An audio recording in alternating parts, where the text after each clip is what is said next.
What's going on, everybody? Donovan here with another life page.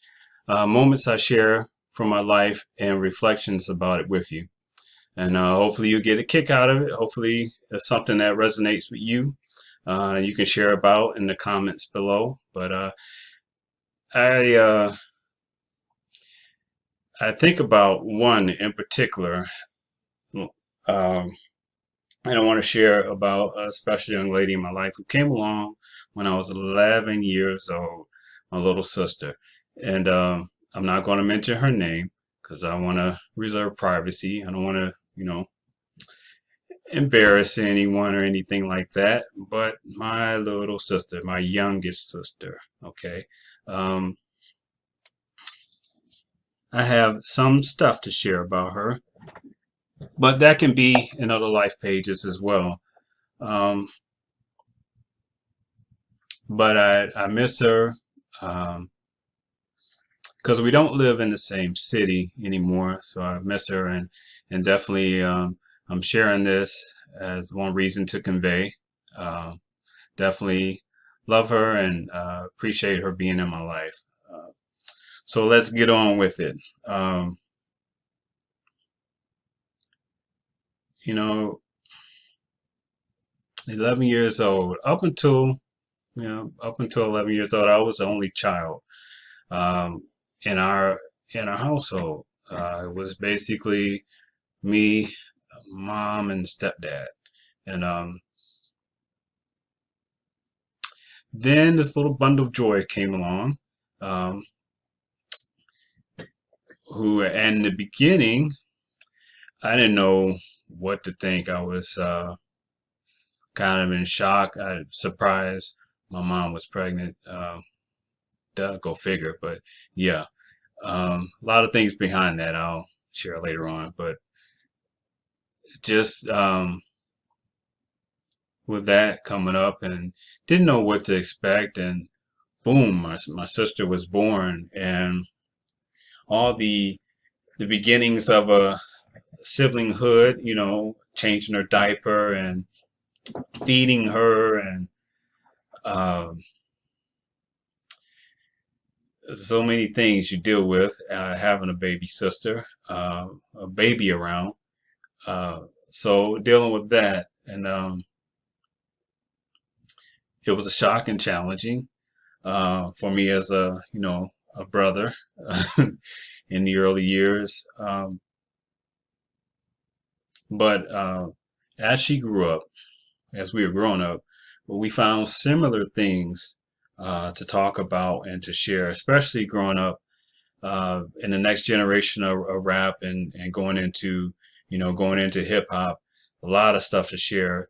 You know, um, man, mid '80s going into the late '80s. That time music, uh, the explosion of hip hop. Just so many things going on in the '80s. Um, was definitely good times of music. But definitely just growing up in the same household and uh, dealing with those family issues and only go on in the household. Um, Dealing with the her coming in the house and let me know that the boys on the block are threatening her, and how I would have to go and talk to those boys. Talk. I had to go and talk to those boys about their behavior towards my sister, and that was always interesting, especially boys her age and me being 11 years older.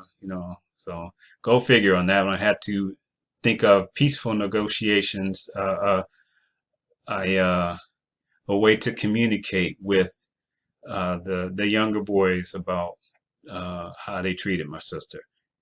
Um,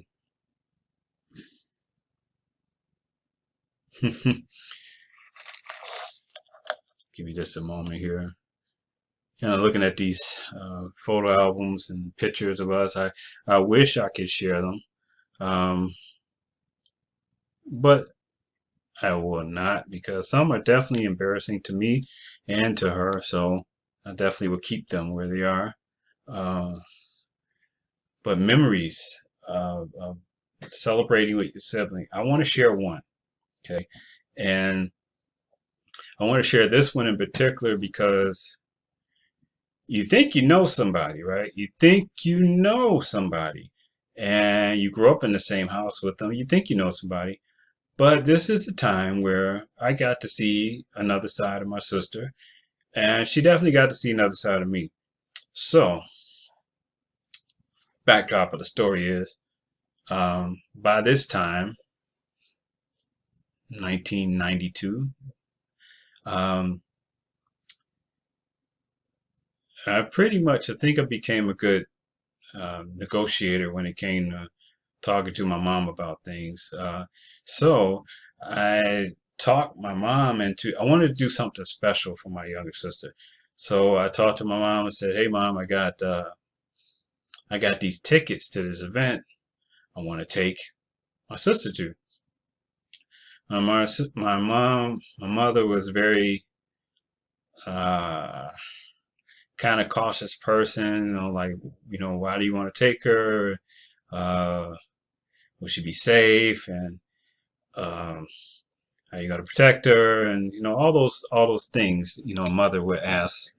You know, ask you, taking your sister out.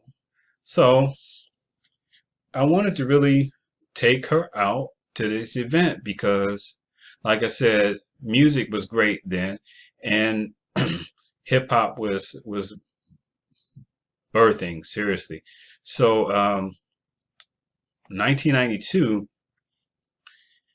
there was a particular group out that I know she loved, and as a matter of fact, I'm gonna show you the ticket. See that right there? Does it say on the ticket? Can you see it? Yeah, we went to the Fox Theater to see Crisscross. Now, I like Crisscross. I didn't like him too much to see him in concert, but this was kind of like a dual purpose of taking her to see the concert because see they headlined the concert, but there was a particular rapper there I wanted to see, and who oh man, I would still love to see today again, hands down, and that was MC Light. So anyway, so anyway, uh, we go to the concert.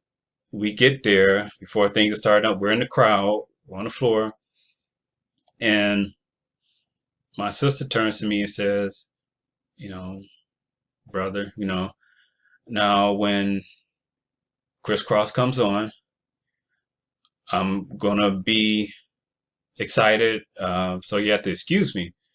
I'm like, "Yeah, okay. Well, when MC Light comes on, I'm going to get excited, so you have to excuse me."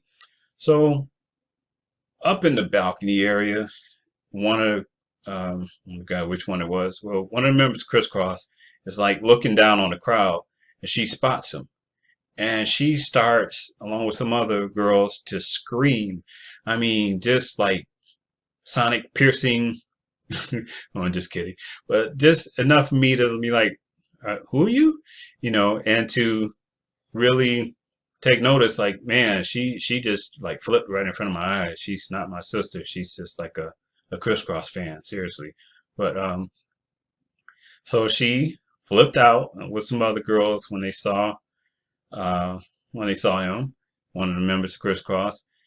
Uh, so the concert starts, and Crisscross is performing, and we're jamming to Crisscross. Um, but then MC Light come is about to come on, and so I was still pretty shy back then, but I don't know when MC Light hit that stage, like I don't want to say the dog, but I want to say a very boisterous person came out that night where I was like, "Woo, woo, woo." I was just loud and, you know, definitely excited that MC Light was stepped up on the stage. And when she did her thing, I was not, I was, I was not discouraged at all. I was not disappointed at all. I was very happy.